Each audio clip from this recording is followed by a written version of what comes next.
Selamat datang dalam sesi kita ini ya, mengenal filsafat manusia kelas rasionalitas. Saya akan mencoba mengantar materi ini ya untuk membantu rekan-rekan semua memahami filsafat manusia. Nah, tetapi kita yang pernah belajar filsafat itu tahu filsafat itu sulit ya. Kata-katanya abstrak. eh, Jadi untuk memahami memang tidak mudah. Karena itu saya tidak berpretensi akan bisa menjelaskan segala-galanya pada rekan-rekan semua. Nah, juga bagi saya yang penting sebetulnya eh, Anda semua bisa menangkap sesuatu lah ya. Jadi selesai sesi ini ada yang bisa ditangkap. Jauh lebih penting Anda mengerti apa yang disampaikan meskipun tidak sangat banyak daripada saya selesaikan materi saya tapi setelah itu eh, Anda tidak tahu apa yang saya katakan begitu. Ya, nanti nggak apa-apa, nanti silakan eh, tanya begitu ya. Apa yang saya jelaskan begitu. Saya akan coba memberikan contoh begitu supaya materi ini bisa pelan-pelan dipahami ya. Eh, Oke, saya akan mulai share screen ya.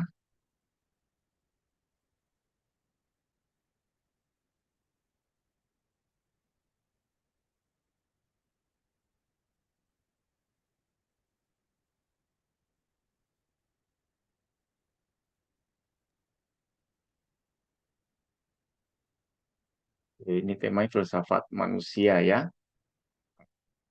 kelas rasionalitas. Nah, kan sebetulnya dalam hidup kita ada banyak hal yang perlu dipelajari ya. Ya dunia sekarang tentang sains, teknologi, semua itu penting ya. Banyak hal juga penting untuk dipelajari karena menyangkut kepentingan kita. Nah, manusia juga eh, sangat penting untuk dipelajari. Kalau kita lihat apa sih pentingnya belajar manusia, nah saya kutipkan di sini teks dari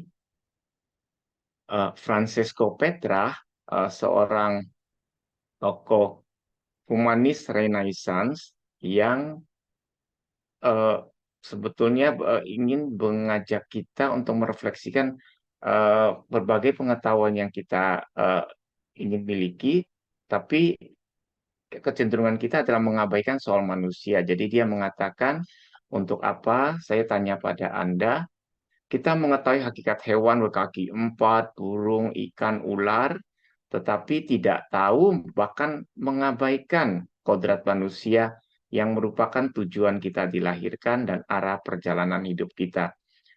Jadi kita punya kecenderungan untuk mengabaikan kodrat manusia. Seperti apa sih manusia itu ya? Yang merupakan tujuan kita dilahirkan. Nah, ini ada asumsi bahwa uh, kalau kita dilahirkan seperti ini, pasti ada fungsinya, ada tujuannya, ya. Kalau digali lebih dalam, jadi bukan hanya pakai tahu-tahu begitu, tapi ada fungsinya seperti itu. Nah, itu harus digali sebagai filosofis. Ya juga arah perjalanan hidup kita.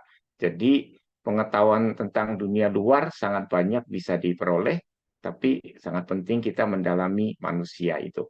Ya, karena itu salah satu bidang yang dipelajari filsafat adalah filsafat manusia. Nah, sekarang bagaimana sebetulnya cara kita belajar mengenai filsafat eh, manusia? Ya, caranya bagaimana? Saya berikan beberapa cara belajar filsafat manusia. eh, ada keuntungan, tidak keuntungannya. Jadi yang pertama yang bisa dilakukan adalah misalnya ya, kita pelajari pandangan sejumlah filsuf tentang manusia, mulai dari Plato, Aristoteles, Descartes, dan selanjutnya. Ini selalu bisa jadi pilihan dosen. Dulu waktu saya mengajar di Boston College, saya juga ikut dengan metode yang banyak dianut oleh rekan-rekan pengajar di situ. Jadi kami menyampaikan pandangan Plato tentang manusia seperti apa, Aristoteles bagaimana, lalu Agustinus seperti apa, Thomas Aquinas seperti apa, lalu dan Descartes dan seterusnya. Ya. Nah, ya dengan belajar begini kan kita dapat panorama pandangan tentang manusia. Tapi kelemahan dari pendekatan ini adalah nanti pada akhir kelas ya, pada akhir semester kita tuh bingung lah ini yang pandangan yang benar tuh yang mana? Ya, terlalu banyak filsuf ini. Ya. Nah, karena itu kalau mau menggunakan metode ini ya harusnya ada tambahan yang lain yang lebih sistematis begitu. Ya. Cara lain bagaimana belajar sifat manusia? Mempelajari kegiatan-kegiatan khas manusia. Ya, kegiatan khas misalnya berpikir ya. Karena pada dasarnya kan hanya manusia yang dapat berpikir. Ya, ini juga mengandaikan ada inteligensi ya. Berbicara seperti yang sedang saya lakukan dan biasa kita lakukan berbicara. Itu kan mengandaikan banyak hal. Ya, ini bukan sekadar komunikasi, melainkan sebuah bentuk pengungkapan apa yang ada di dalam diri kita. Nah, kita bisa belajar filsafat manusia dengan melihat kegiatan khas manusia. Ini satu cara. Cara lain, mempelajari dimensi-dimensi khas manusia, pengetahuan. Ya, Em, apa itu pengetahuan bagi manusia? Tahu itu artinya apa? Ketika kita mengatakan saya tahu, itu sebetulnya artinya apa? Ya, lalu ada dimensi kebebasan. Ya, Eh, paling mudah sebetulnya kita tuh bandingkan dengan hewan. Apakah hewan punya pengetahuan seperti kita, atau apakah hewan punya kebebasan? Lalu kalau kalau tidak ada, pasti ada sejumlah kebebasan, dia tingkat-tingkat tertentu, tapi kebebasannya seperti apa dalam diri kita, ya, dalam diri manusia. Nah, juga budaya, ya, dan budaya itu khas pada manusia. Nah, dimensi yang selalu bisa digali lebih dalam. Nah, kita bisa mempelajari filsafat manusia dari sudut pandang ini, dimensi khas manusia. Nah, cara lain adalah mempelajari struktur fundamental atau ontologis manusia, tubuh, jiwa, roh, dan seterusnya. Nah, ada istilah ontologis di sini, ini nggak terlalu kelihatan ya karena warna kuning. Nah, bagi yang belum kenal, nah ontologi itu sebenarnya studi tentang pengada, tentang apa yang ada, atau struktur fundamental. Saya nanti akan menggunakan contoh begini supaya Anda lebih mudah. Kalau kita mau belajar tentang mobil, ya, pertama, nah, sebetulnya yang penting untuk kita ketahui adalah mobil itu memuat atau memiliki unsur-unsur apa saja, strukturnya apa saja, ya. Jadi kita bisa menjelaskan mobil itu pasti ada mesinnya, pasti ada bannya, ya, pasti ada remnya, setir dan sebagainya begitu. Jadi unsur-unsur yang atau komponen-komponennya, ya, itu bisa menjadi analogi untuk kita memahami ontologi. Jadi kalau kita belajar tentang ontologi mobil, kita pertama-tama belajar, oh mobil itu ada mesin, ada ban, ada setir, rem, mungkin ada kopling dan sebagainya. Ya, itu mulai dengan itu dulu, ya itu. Nah, pada manusia kita bisa mulai dengan struktur fundamental ontologisnya, ada tubuh, ada jiwa, ada roh dan sebagainya, atau lah apa yang adalah di dalam itu. Nah, nah, empat pendekatan ini itu tidak saling terpisah, ini bisa saling melengkapi ya. Jadi kita bisa melihat yang eh, bagian empat dulu, lalu nanti mendalaminya dengan melihat kegiatan khas manusia, dan ketiga dimensi khas manusia dan sebagainya. Jadi nggak harus pilih salah satu, tapi pasti ada keuntungan juga kalau kita mulai dengan hal-hal yang fundamental. Maka saya akan mengajak rekan-rekan untuk melihat sedikit ya struktur fundamental ontologis manusia. Nah, yang jelas kita tidak akan bicara soal roh dan sebagainya itu karena itu terlalu dalam. Kita nanti hanya akan menyinggung soal yang pertama jiwa dulu, baru nanti soal tubuh ya. Hanya sedikit saja ya, karena ini kan pengantar ya, supaya Anda tidak terlalu pusing dengan apa yang saya paparkan. Kita akan melihat struktur fundamental manusia. Ini mencari struktur ontologis manusia. Saya katakan mencari ya karena kita ingin mencoba memahami metode ya metode filsafat atau cara pendekatan filsafat ya. Eh, Nanti rekan-rekan bisa lihat, oh kalau caranya begini, ini tepat nggak dan sebagainya gitu. Nah, ini filsafat selalu membuka ruang bagi diskusi ya. Maka kalau pencarian nantinya kita akan lihat, oh ini yang dicari tepat atau tidak, kesimpulannya benar atau tidak ya. Begitu. Jadi tidak ada dan harusnya tidak ada dogmatisme dalam filsafat ya. Jadi bukan ajaran saklek begitu ya. Tetapi ini mengajak kita untuk memahami lebih dalam tentang manusia. Strukturnya apa saja sih? Itu ya, tapi pelan-pelan ya kita mulai dari hal-hal yang sederhana.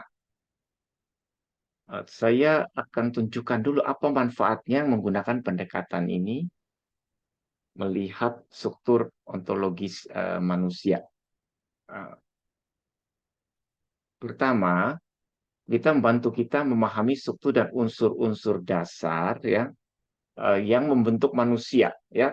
Strukturnya apa saja. Jadi contoh yang saya berikan tadi seperti struktur dan unsur pembentuk mobil. Jadi harus tahu bahwa eh, pada mobil ada unsur-unsur seperti itu, ada ban, mesin dan sebagainya.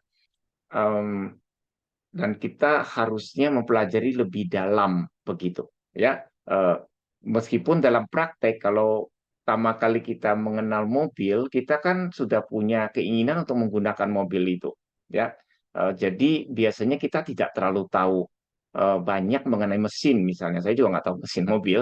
Eh, ya bisa menyebut unsur-unsur mobil tapi saya nggak mendalami mesin mobil, jadi kalau ada sesuatu terjadi pada mobil, pokoknya mobil mogok ya saya mengatakan mobil mogok begitu ya. Em, nah, dengan memahami strukturnya langsung dasarnya kita akan terbantu untuk memahami manusia itu seperti apa. Nah, kedua, dengan pemahaman yang di atas kita akan lebih mampu memahami yang menggali lebih dalam berbagai pengaruh pengalaman dan kegiatan manusia terhadap unsur-unsur tersebut ya. Jadi dengan memahami oh di dalam manusia ada tubuh, nama ada jiwa atau apa begitu, kita akan bisa memahami hubungannya satu sama lain itu seperti apa. Nah, seperti mobil misalnya ya, kalau kita kan biasanya cuma tahu ada rem, ini gas dan sebagainya. Nah, kalau katakanlah kita terlalu sering menekan rem misalnya begitu, bahkan tidak perlu pun kita tekan-tekan, lama-lama kanvasnya habis ya, atau pengaruhnya pada ban-bannya cepat botak. Nah, misalnya begitu. Ya, ini pengaruhnya ke unsur-unsur yang lain. Nah, sebetulnya ini akan membantu kita untuk memahami manusia itu, katakanlah begini, kan kita tuh punya otak ya. Kalau otak terlalu sering dipakai secara berlebihan, nah pasti ya bagian lain dari kita ya akan terpengaruh ya kena efeknya. Misalnya kebanyakan mikir nanti kita pusing ya, pusing kepala sakit ya. Mikirkan apa-apa lagi yang lebih dalam, lebih personal, nanti kita bisa stres. Nah, yang stres, bagian apa yang stres? Nah, ini kan perlu digali sebetulnya ya. Dalam psikologi kan itu jadi didalami, banyak didalami ya. Yang stres itu. Oh, tapi dalam psikologi karena tidak bicara soal jiwa persis begini, maka akan dikatakan, oh ya orangnya jadi stres. Tapi kalau mau di tempat sebetulnya apanya yang kena stres begitu ya, hubungannya ke unsurnya unsur yang mana gitu. Nah ini sangat penting ya sebetulnya kita pahami begitu. Oke, lalu yang ketiga, nah ini yang sebut lebih luas, mampu memahami acuan ilmiah dan makna spiritual dari unsur dasar ini ya. Jadi acuan ilmiah, jadi misalnya dalam psikologi sebenarnya jiwa-jiwa itu apa? Kalau jiwanya yang kena stres, jadi bukan hanya acuan umum. oh manusianya menjadi stres, tapi kita bisa melihat, oh ini jiwanya makin bagaimana begitu, ya, atau bagian non fisiknya gitu. Dan juga makna spiritual dari struktur ini. Nah, kita di Indonesia kan banyak orang beragama dan sebagainya begitu. Sebenarnya sangat penting bagi kita untuk memahami eh, unsur-unsur fundamental manusia ini ya. Akan ada tubuh, jiwa, roh, dan sebagainya. Jadi misalnya gini, kalau orang meninggal begitu ya. Nah, sebetulnya kan kita sering doa untuk yang orang meninggal. Yang kita doakan tuh sebetulnya jiwanya, rohnya, hatinya, atau apa itu yang kita doakan? Ya, atau maksudnya ada di sisi Tuhan yang mana, bagian mana itu?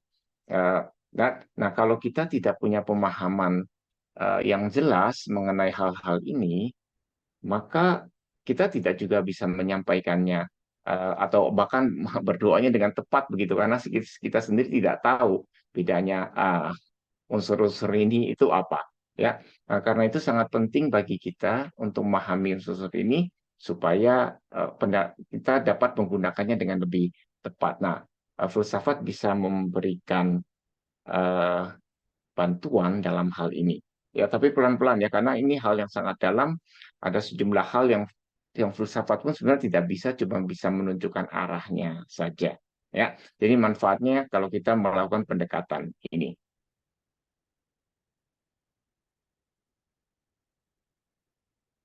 Nah, saya kutipkan di sini apa yang digagas oleh Descartes ya mengenai eksistensi Tuhan dan jiwa. Nah, Descartes mengatakan eksistensi Tuhan dan jiwa lebih perlu dibuktikan secara filosofis daripada teologis ya. Mengapa demikian? Karena dalam teologi, keberadaan Tuhan dan jiwa diandaikan begitu saja, bahkan sering tanpa pemahaman dan yang jelas dan konsisten. Ya, ya memang kan kalau dalam agama Tuhan pasti ada, jiwa pasti ada begitu. Tapi ya diandaikan. Nah, dalam filsafat katanya eksistensi apapun, apalagi Tuhan dan jiwa, tidak dapat diandaikan begitu saja, melainkan perlu ditunjukkan kemasuk akalannya, reasonableness, untuk mempercayai hal-hal tersebut. Jadi filsafat bisa membantu kita untuk eh, lebih memahami bahwa kalau orang percaya mengenai atas hal-hal ini, itu masuk akal begitu.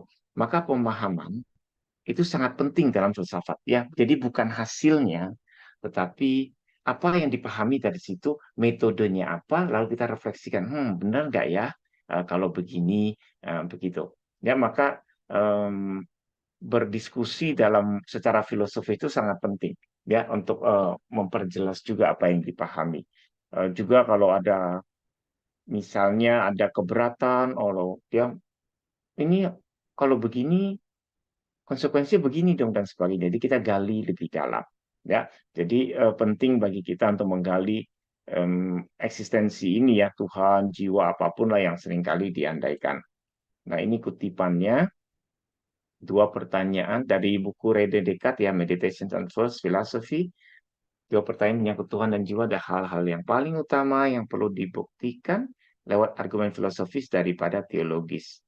Karena meskipun cukuplah bagi kita orang beriman untuk menerima dalam iman bahwa jiwa manusia tidak musnah bersama tubuhnya dan bahwa Tuhan ada, pastilah tidak mungkin untuk memujuk orang kafir dalam agama apapun untuk memiliki keutamaan moral apapun kecuali pertama-tama kita membuktikan kedua fakta di atas lewat akal budi ilmiah natural reason. Jadi artinya kita mencoba menyediakan pandangan begitu yang bisa menunjukkan bahwa percaya akan hal-hal ini itu masuk akal ya.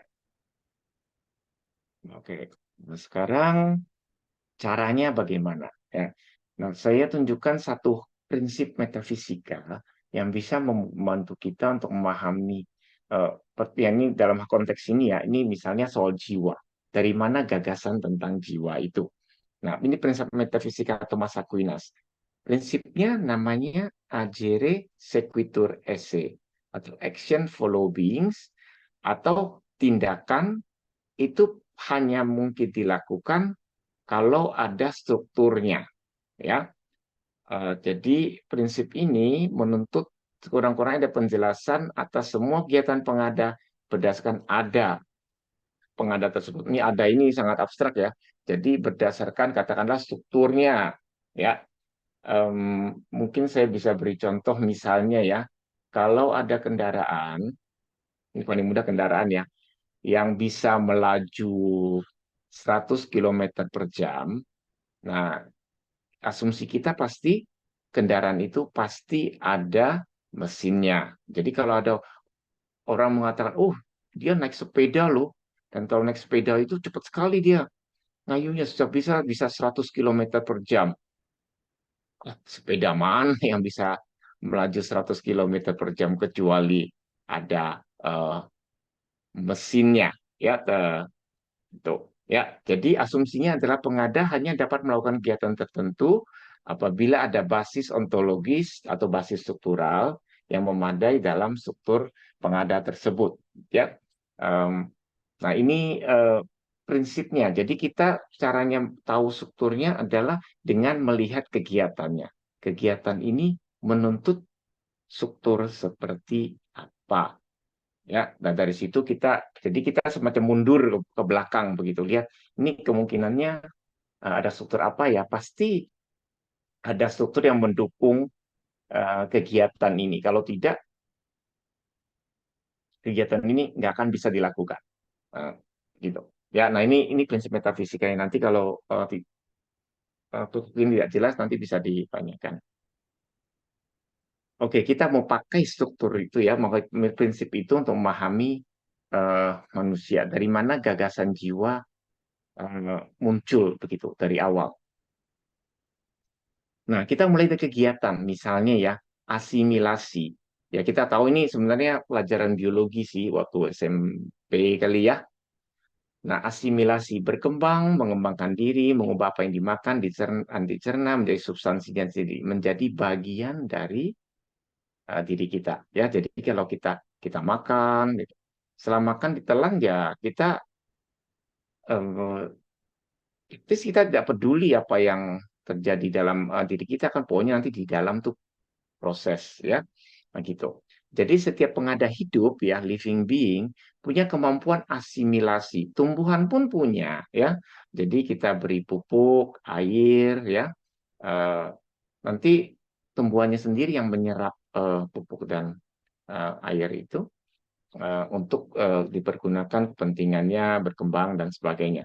Nah, kita juga punya kemampuan asimilasi istilahnya begitu.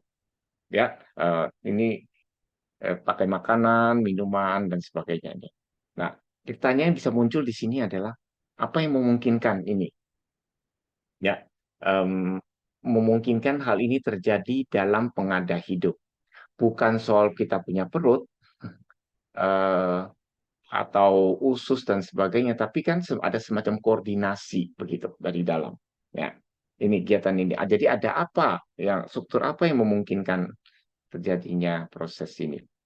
Oke, berikut kegiatan apa lagi? Rekuperasi, memperbaiki dan memulihkan luka-lukanya sendiri dari dalam diri atau dari dalam substansinya sendiri.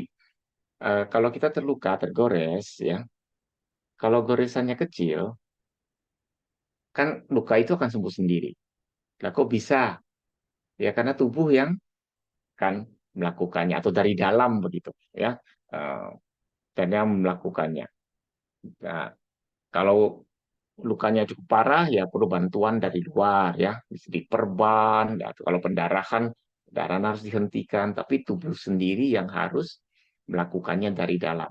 Nah, apa yang memungkinkan itu? Ya, ya dari situ pertanyaan itu. Kegiatan lain, reproduksi diri kita tahu ya, kalau pengada hidup punya kemampuan untuk melipat gandakan diri dan memuat dalam dirinya bibit atau tunas yang akan menjadi suatu pengada hidup baru penerus spesiesnya. Ya, apa yang memungkinkan itu prosesnya dan sebagainya.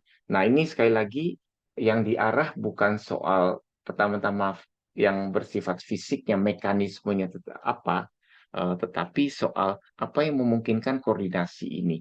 Ya, di balik ini tuh ada apa gagasan itu.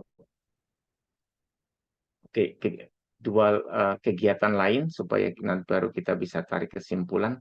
adaptasi, yaitu kemampuan memberikan tanggapan terhadap pengaruh-pengaruh yang diterimanya dan keadaan yang mengkondisikan eksistensinya. Tanggapan ini berasal dari dalam dirinya sendiri, bukan dari mekanisasi atau otomatisasi. Ya, jadi misalnya kita ada di luar, udara panas nih, gitu. Wah, lama-lama nggak enak. Lalu kita masuk ke dalam rumah. Kita mengadaptasi, eh, mengadaptasikan diri terhadap situasi yang panas, begitu. Ya, nah ini tanggapan dari dalam diri kita, dari dalam begitu, dan bukan mekanisasi otomatisasi seperti mesin ya, atau seperti komputer. Ini ada tanggapan dari dalam. Dari mana kemampuan ini? Apa yang membuat kegiatan ini mungkin? Gitu. Yang terakhir yang tentang penentu finalitas, yaitu bahwa kita mampu eh, menjadikan hal-hal di luar kita itu sebagai tujuan bagi diri kita. Ya, hal ini terlihat dalam kegiatan transitif, yaitu kegiatan memproduksi suatu efek di luar dari pelakunya. Jadi, kata misalnya contoh melukis ya, kanvas kosong, kita bisa menulis atau melukis bunga, melukis orang, pemandangan begitu.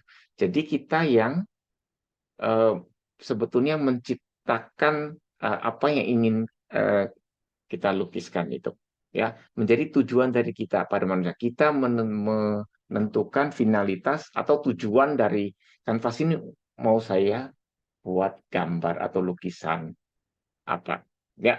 Nah, sama kita bisa menentukan itu, ya. Oh, tanah ini bisa dibuat pabrik atau bisa dibuat taman hijau, ya. Bisa dibuat ini atau itu. Ada kemampuan seperti itu, khususnya pada manusia ya. Eh, itu jadi sebetulnya makin canggih apa yang dibuat itu makin kelihatan inteligensinya tinggi, ya kesadarannya tinggi dan sebagainya gitu. Nah, apa yang memungkinkan kegiatan-kegiatan ini? Nah, kita lihat ya, nah, jadi pada pengada hidup sebetulnya ada kemampuan untuk menyempurnakan diri dan arti yang sangat luas. Auto perfektif, auto itu artinya sendiri ya. Perfektif itu menyempurnakan diri sendiri, tumbuh, mengembangkan diri, mengerti sesuatu, mengambil keputusan dan sebagainya ya. Jadi Anda ikut misalnya kelas rasionalitas ini, kelas filsafat lah, pasti Anda merasa bahwa dengan ikut ini, mudah-mudahan ya, Anda semakin menyempurnakan diri Anda. Jadi bukan tambah jelek, tambah bodoh, tapi Anda akan diperkaya dengan pengetahuan ini. Ya, nah kalau tidak Anda tidak akan ikut. Nah untuk berbagai kegiatan yang kita ikuti juga begitu. Ya, jadi kita punya kemampuan untuk menyempurnakan diri kita. Nah, kemampuan untuk menyempurnakan diri ini menunjukkan bahwa dalam pengada hidup terdapat sebuah kesatuan substansial. Nah, ini istilah teknis filsafat, tapi baca aja jiwa begitu ya. Jiwa yang arti yang sangat luas. Ini dimensi non fisik yang membuatnya selalu identik dengan dirinya dari kelahiran sampai kematiannya. Eh, ya, jadi itu eh, dimensi non fisik pada manusia yang membuatnya manusia itu, individu itu selalu beridentik dengan dirinya dari kelahiran sampai kematiannya. Begitu ada semacam satu koordinator begitu, tapi bersifat non fisik yang mengatur penyempurnaan diri uh,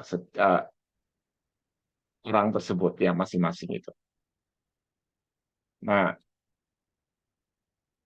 jiwa ini atau kesatuan substansi ini bersifat apa? Dinamis, menstrukturkan, ya, memampukan pengada hidup kompleks manusia dapat bernafas, bergerak, mendengarkan, belajar dan sebagainya. Jadi kita bisa melakukan berbagai kegiatan secara bersamaan, uh, ya, karena ada dalam pemahaman ini ya, ada jiwa yang dinamis dan memberi struktur pada itu. Jadi ada semacam koordinasi luar biasa ini lewat yang namanya kesatuan substansial atau jiwa. Nah, sifat jiwa juga kesatuan substansial juga interior, ada dalam dirinya. Ya, dari kesatuan inilah pengada hidup mengembangkan dirinya, memancarkan semua kegiatannya, ke dalam kesatuan ini pula semua kegiatan cenderung kembali. Apa yang kita lakukan berasal dari dalam atau berasal dari jiwa. Nah, apa yang kita lakukan di luar itu juga akan kembali pada kita. Nah, bersifat interior, ada di dalam. Jadi kesatuan substansial atau jiwa itu tidak ada di luar, tapi ada di dalam diri kita masing-masing. Lanjutan, kesatuan substansial ini bersifat natural alamiah ya, sudah dimiliki oleh pengada hidup sejak awal, menstrukturkannya sejak awal, bukan hasil penggabungan ya. Jadi kita masing-masing pengada hidup ya, bahkan sampai tumbuhan juga ada jiwa, sudah ada sejak awal alamiahnya kita mendapatkan jiwa itu ya, bukan hasil penggabungan. Jadi bukan umur 7 jiwa saya diganti gitu, nggak ada yang seperti itu. Lalu satuan substansi ini atau jiwa juga memiliki kesadaran sampai batas tertentu yang menyebabkan pengada hidup hadir pada dirinya sendiri demi artinya pengada hidup itu menjadi semakin sadar tentang dirinya. Nah, ini tergantung tingkat kesadaran pengada hidup itu. Ya, pengada hidup itu kan mulai dari katakanlah yang mudahnya mulai dari tumbuhan, hewan, manusia gitu. Nah, pada manusia kan kesadarannya sangat tinggi sehingga manusia mampu menyadari apa yang dilakukannya. Tuh. Nah, kesatuan substansial ini juga bersifat subjektif, maksudnya terkait dengan subjek ya. Jadi bukan pertama-tama oh itu subjektif, itu terserah kamu, bukan soal itu. Pertama-tama soal aku, bahwa mas dalam kesatuan substansial ini ada akunya, ada I-nya ya. Eh, karena eh, ada I-nya ini, kesatuan substansial sebagai aku, maka kesatuan sosial ini atau jiwa tidak dapat direduksikan sebagai objek atau alat apapun ya, karena ada aku. Nah, sebetulnya ini jadi fondasi hak asasi manusia. Mengapa kita menghormati hak asasi manusia setiap orang ya, karena di dalamnya itu adalah subjek, ada aku ya, aku sebagai sebuah saya begitu. Ya, maka tidak pernah kita memperbolehkan orang menjadikan orang hanya sebagai objek ya gitu. Jadi kita misalnya minta izin, boleh nggak begini, boleh nggak begitu ya, dimintakan permisi apa eh, persetujuan dan sebagainya gitu, karena ada ainnya masing-masing kita punya begitu. Nah, tentu saja kesatuan substansi bersifat kompleks ya, tergantung satu sama lain, konfigurasi yang sangat khas sehingga untuk memenuhi fungsi tertentu. Jadi ini semua dimensi yang non fisik. Nah, kalau diringkas ya, pengada hidup adalah sebuah substansi natural ya, maksudnya satu eh, pengada atau alamiah tersusun dari tubuh dan jiwa, atau kata lain keseluruhan yang berorgan ya. Ini cara lain mengatakan tubuh itu keseluruhan yang berorgan, jiwa itu cara lain untuk mengatakan kesatuan fundamental ya, fundamental karena itu yang memampukan eh, eh, pengada hidup menjadi hidup begitu. Lalu bisa juga dikatakan tubuh itu sama dengan sebuah struktur indrawi ya, struktur yang ada indranya, maksudnya bisa kelihatan begitu. Nah, nah, yang jiwa bisa disebut sebagai subjektivitas meta indrawi. Ada subjeknya di situ, tapi melampaui eh, indra ya gitu. Maka kalau kita ditanya, kalau orang tanya kita mana buktikan ada jiwa, ya nggak bisa. Jiwa nggak pernah kelihatan, tapi eksistensi jiwa harus diasumsikan ada berdasarkan apa yang tadi kita lihat itu, kegiatan-kegiatan itu. Ya, ada semacam koordinator kesatuan substansial yang menyeluruh di balik apa yang lewat kegiatan-kegiatan itu. Ya, itu maka disebut meta indrawi. Nah, kita lihat sekarang ya gagasan tentang jiwa yang sederhana saja ya. Nah, dulu ya gagasan tentang jiwa itu dipandang sebagai sebuah unsur indrawi yang halus, panas, dinamis seperti nafas dan darah. Idenya sebetulnya gini, kalau pengada hidup tidak lagi bernafas, udah kehabisan darah, ia akan mati. Jadi bayangkan ya orang primitif dulu mengenal kematian, tahu bahwa temannya mati itu dari unsur-unsur yang fundamental ini nafas. Kalau sudah tidak ada udara keluar dari lubang hidung, nafasnya tidak ada, dia mati, ya. Nah, atau darahnya habis, kan orang dulu primitif kan pasti perangnya banyak ya, perang antar suku dan sebagainya. Kehabisan darah, pasti mati begitu. Karena itulah dalam teks-teks klasik termasuk kitab suci apa-apa, eh, istilah nafas itu dianggap sumber kehidupan, ya. Darah juga sumber kehidupan, begitu. Orang tidak boleh buang-buang darah begitu. Nah, itu ada alasannya di itu karena gagasan seperti ini. Dan tentu saja kalau dilihat dalam konteks sekarang, oh iya kehidupan ada di darah. Dokter pasti bilang, iya iya benar, tapi darah itu sangat kompleks begitu ya. Bukan cuma ada darah, tapi darahnya seperti apa, kental dan sebagainya ini dan sebagainya gitu. Tapi ini gagasan yang sangat sederhana, eh, basic ya, yang dipahami sejak awal gitu mengenai sumber kehidupan, yaitu jiwa. Jadi kalau nafas darah hilang, ya jiwanya nggak ada. Em, se- Sekilas tentang sejarah filsafat, Plato mengatakan jiwa itu aspek paling utama, lebih unggul ya daripada tubuh ya. Juga substansinya mendahului tubuh, tertutup dalam tubuh seperti penjara dalam ya seperti penjara.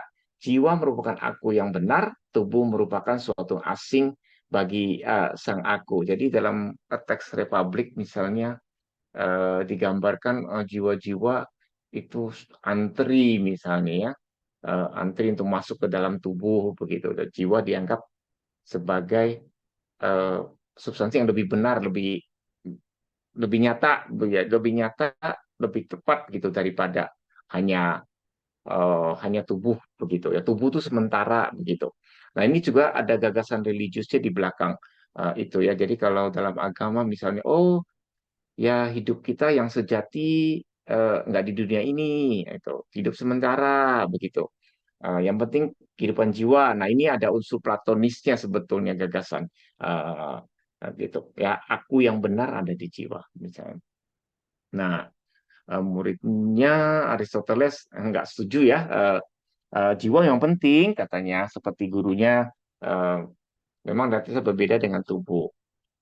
Pengada hidup merupakan satu kesatuan, satu substansi saja ya. Jadi bukan tubuh dan jiwa, lalu jiwanya nanti dengan mudah terpisah dari tubuh dan sebagainya.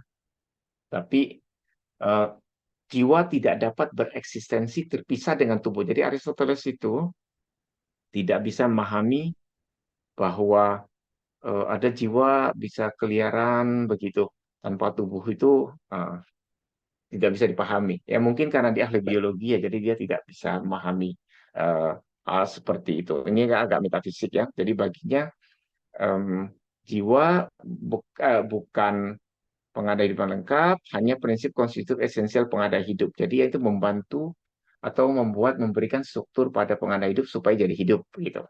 Ya, itu Aristoteles. Saya lompat aja ya langsung ke filsuf kontemporer misalnya Merleau-Ponty. Jadi sebenarnya yang eh, katakanlah abad 20 ke atas begitu ya. Para filsuf tidak suka membicarakan tentang tubuh dan jiwa karena mengingatkan pada dualisme Descartes yang terpisah itu. Yang suka mereka bicarakan adalah sekarang manusia pertama-tama adalah tubuh, tapi tubuh yang hidup, perseptif, afektif, kesadaran, interioritas ya, nggak ada gagasan tentang jiwa. Nah, bahkan sebenarnya gini nih, kalau kita cari buku yang kontemporer ya, buku filsafat yang agak modern begitu tentang jiwa, itu akan susah carinya karena orang nggak lagi membicarakan hal tentang jiwa karena nggak bisa diakses secara empiris dan dengan perkembangan berbagai ilmu empiris susah kita bicara soal jiwa. Nah, yang banyak itu soal kesadaran, consciousness. Dulu masalahnya relasi tubuh dan jiwa. Sekarang masalahnya mind and body problem. Ya, mind itu akal budi dan brain misalnya gitu. Hubungannya apa? Atau akal budi dan tubuh hubungannya apa? Hmm. Nah, itu yang lebih banyak dibicarakan. Soal jiwa nggak banyak dibicarakan. Jadi, filsuf kontemporer itu juga lebih banyak bicara soal tubuh yang hidup, interioritas, dan sebagainya gitu.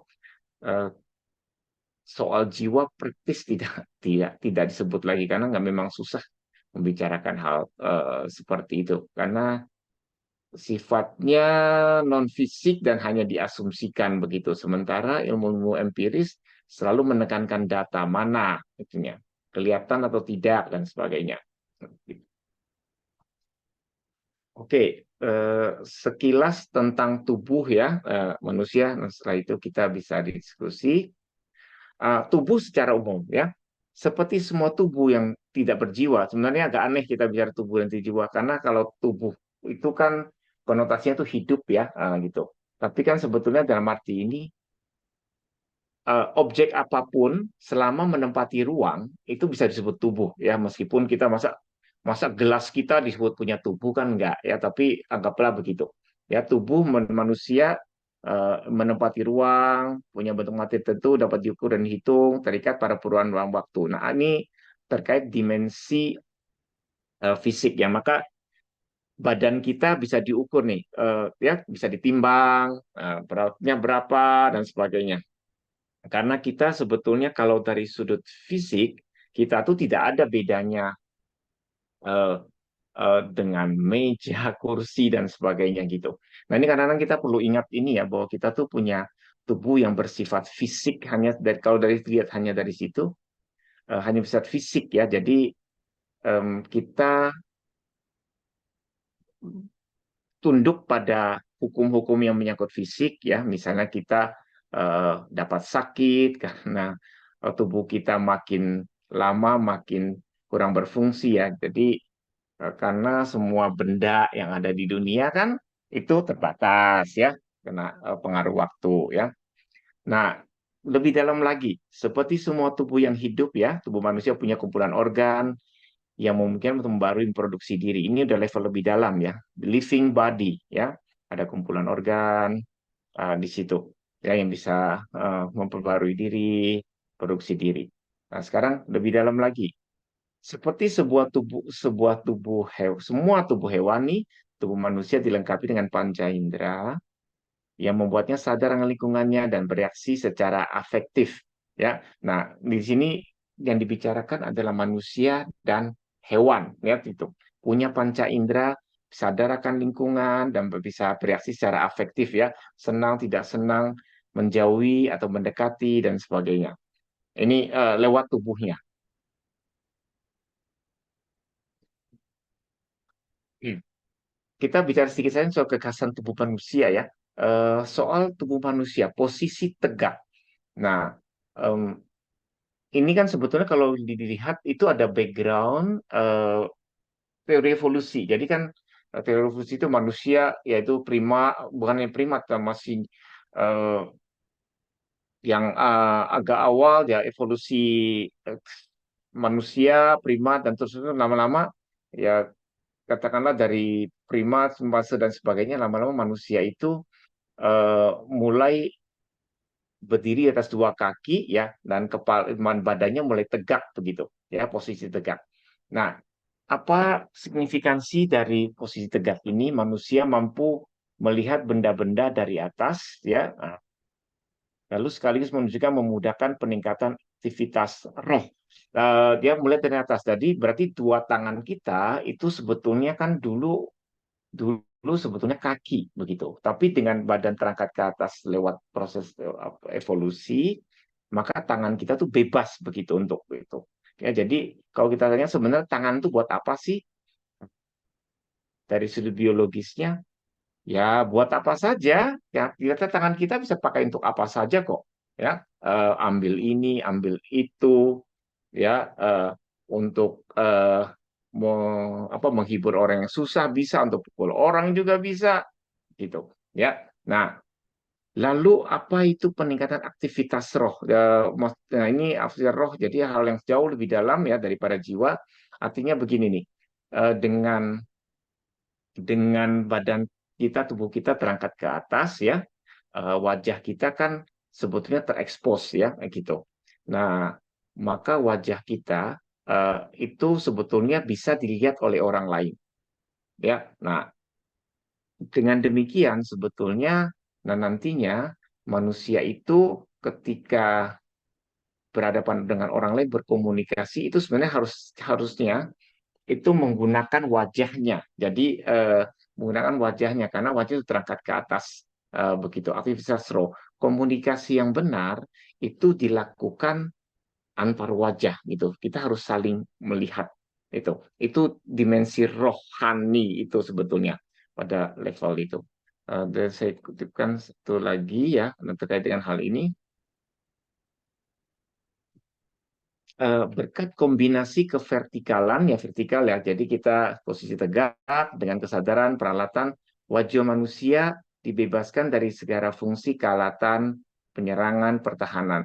Wajah, mulut, lidah, bibir semuanya disiapkan untuk perkataan, bahkan sebelum perkataan bagi mimik dan ekspresi. Jadi ini ada geseran ya. Jadi dari fungsi peralatan, ya lalu kemudian menjadi perkataan, sebelum perkataan mimik dan ekspresi. Wajah bercahaya mengambil rupa seorang pribadi yang sebut engkau. Engkau seorang pribadi yang terletak hubungan gratuitas. Gratuitas itu artinya uh, gratis begitu. Gratis itu maksudnya wajah kita kalau nggak ditutupi, ya orang itu pasti lihat begitu. Ya, pasti lihat wajah kita dan kita terekspos begitu. Siapa diri kita terekspos ini maksudnya hubungan gratuitas. Tapi dengan kita mengekspos diri ya dengan wajah, orang bisa melihat kita sebagai pribadi. Uh, saya akan jelaskan sini fungsi kata penyerangan dan sebagainya, tapi saya hentikan dulu slide-nya. Di sini begini. Uh, kita berangkat dari proses evolusi sangat jauh ya. Nah, dalam hal ini sebetulnya em, berbagai kemampuan kita itu mesti kita pertahankan ya. Saya biasanya memberi contoh begini nih. Kalau kita katakanlah beli eh, mie bakso ya, bawa pulang begitu ya, bawa pulang ke rumah. Nah, lalu biasanya kuahnya ditaruh plastik begitu ya. Nah, gitu. Nah, kan kalau kita manusia kalau gitu kan, nah begitu sampai rumah yang berplastik itu isi kuahnya itu bukanya pakai apa? Nah, kalau pakai cara yang berbudaya itu maksudnya pakai peralatan alat ya, pakai gunting kan, gitu. Nah, gitu kita potong. Maka sebetulnya untuk dapat berbudaya itu kita harus tahu juga nih alat yang cocok untuk apa, pakai gunting potong begitu. Mungkin kalau tidak pakai gunting ya kita akan pikir bisa nggak dibuka kan ya apa ikatannya itu kadang-kadang ikatnya sangat kencang ya. Kalau wah susah sekali pakai gunting. Lalu mau cari gunting, oh, guntingnya di mana ya nggak ada begitu. Nah, nah seringkali secara insting ya eh, gunting tidak ada, ini sudah dibuka. Nah, kalau kuahnya tidak panas, kita pakai gigi aja gitu. Gitu. Nah, dari mana kita tahu bahwa ada gigi yang bisa, maksudnya gigi bisa untuk pang itu. Ini masih bagian dari diri kita sebetulnya, ya, bahwa kita dapat menggunakan wajah kita sebetulnya untuk penyerangan dan sebagainya. Ini bagian dari sejarah dulu ya begitu. Kita kalau kepepet juga kalau katakan kita berkelahi dengan orang begitu gitu, ya kita bisa juga pakai gigi gigi ya kita gigit telinga orang. Saya jadi ingat Mike Tyson itu lah dulu salah satu tandingannya itu ya gigit telinga lawannya begitu. Ya karena itu memang bisa digunakan gitu. Tapi kan sebetulnya itu bukan apa ya itu fungsinya primitif sebetulnya. Ya fungsinya primitif. Wajah itu em, sebetulnya dengan kita terangkat wajah terangkat ke atas begini, kita bisa melihat orang lain kan sebetulnya. Nah, dan hal itu, posisi tegak itu memungkinkan kita untuk berinteraksi dengan orang lain dengan mengatakan sesuatu, untuk mengatakan sesuatu sebetulnya. Jadi komunikasi yang benar seharusnya dengan antar wajah seperti ini. Jadi dengan banyaknya apa aplikasi chatting, sebetulnya kita agak direduksikan, ya, gitu. Ya, komunikasi yang benar itu harusnya terjadi antar wajah, wajah ketemu dengan wajah karena disitulah kelihatan diri kita yang sebenarnya. Cuma kan kalau untuk dalam tahap praktis kan kita masa cuma kasih tahu nanti jemput jam sekian gitu, pakai ketemu wajah kan ya nggak perlu lah kita chatting begitu. Tapi chatting itu kan hanya menyampaikan informasi, itu bukan pertemuan begitu. Ya. Nah, wajah itu bukan hanya untuk perkataan, tapi juga untuk mimik ekspresi. Ya. Sebelum kita mengatakan apa-apa, nah kita udah kelihatan wajahnya di sini nih, gitu.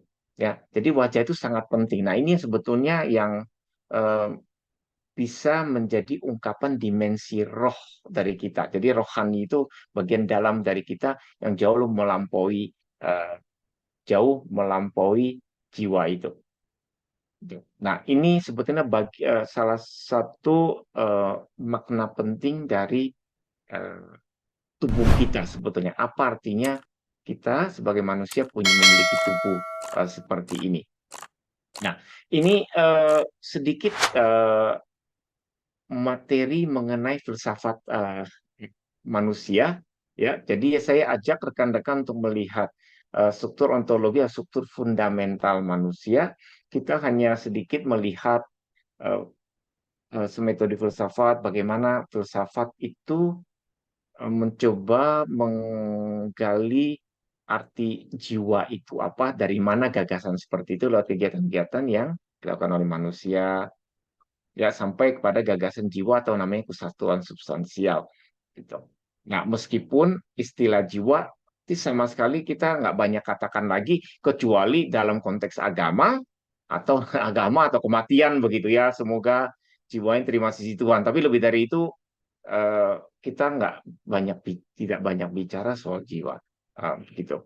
Nah, yang banyak sekarang dalam diskursus filsafat ya soal mind, akal budi, mind and body, mind and brain begitu. Ya karena itu kelihatan, kalau jiwa kan nggak kelihatan begitu. Nah, kita juga melihat sedikit ya tentang makna tubuh manusia itu yang berbagai dimensinya itu.